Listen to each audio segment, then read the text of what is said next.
guys! Welcome back to my YouTube channel. I am Edgardo Tion Gayunan. Today, I will discuss the most important and interesting topic. Why pattern is very important. Important because it helps us to understand the symbols of the number. By the end of this my discussion, I hope you gain new knowledge and insight about it. So, what is pattern? In math, a pattern is defined as a sequence of repeating object, shape, or numbers. We can relate a pattern to any types of event or object. A pattern has a rule that tells us which object belong to the pattern and which object do not belong to the pattern. Let's look some example of pattern. Like this. These pictures, the rule that is a follow is that circles in the odd places in the rectangle is in the even places, so the next figure is in the pattern will be. This is the one of the example, and pattern exists all around us. We can find a pattern in the trees, in the window frame, on the floor, in our.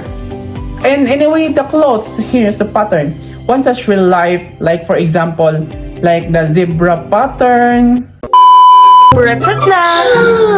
Nasaan po ang gatas? Gatas? Gatas!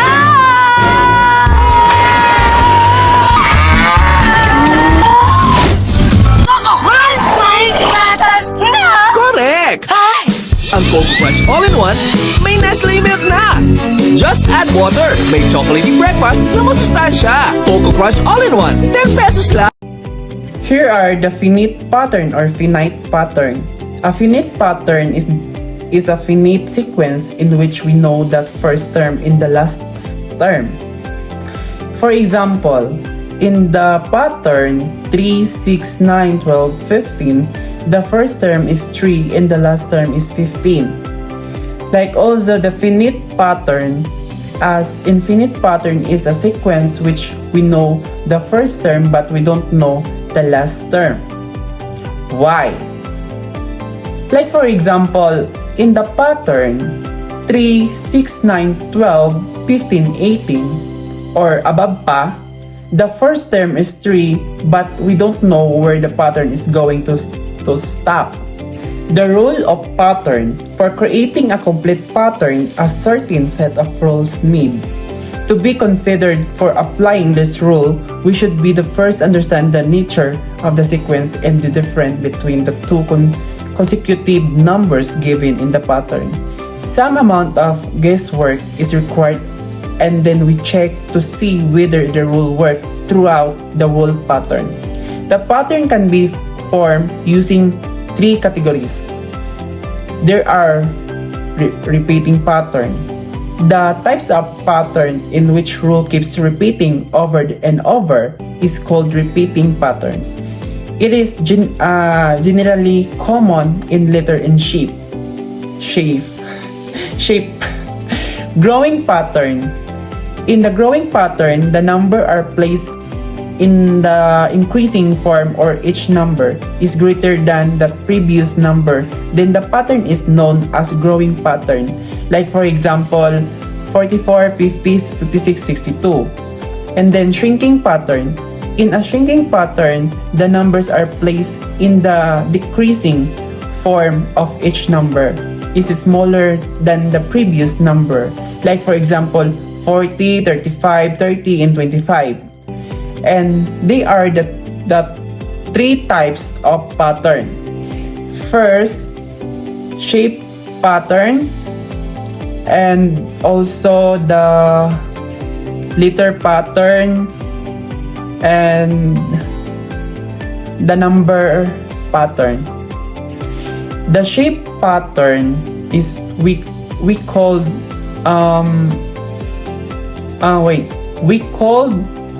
when a group of shapes are repeated. The pattern or sequence is known as shape pattern. Shape patterns follow a certain sequence or order shapes they are repeated. The shapes can be simple shape like circles, square, rectangle, triangles, and other objects such as arrows, flowers, moons, and stars. Yes, like for example, in this picture. Okay. And before that, I want to show that I have those interview at the USTP Calaveria. Hi! Hi! What is your course, sir? BSHM. Wow. Okay lang? Yes. I have a question for you. Yes. And this question is about mathematics. Okay. Ang question sa imo ha about is what is pattern in science?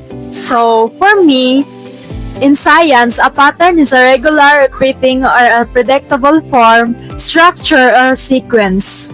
Wow, thank you so much. Thank you. Hi guys. So for now, she is my friend. Sa imong course? BP LED 1A. Wow. Okay lang? Okay lang.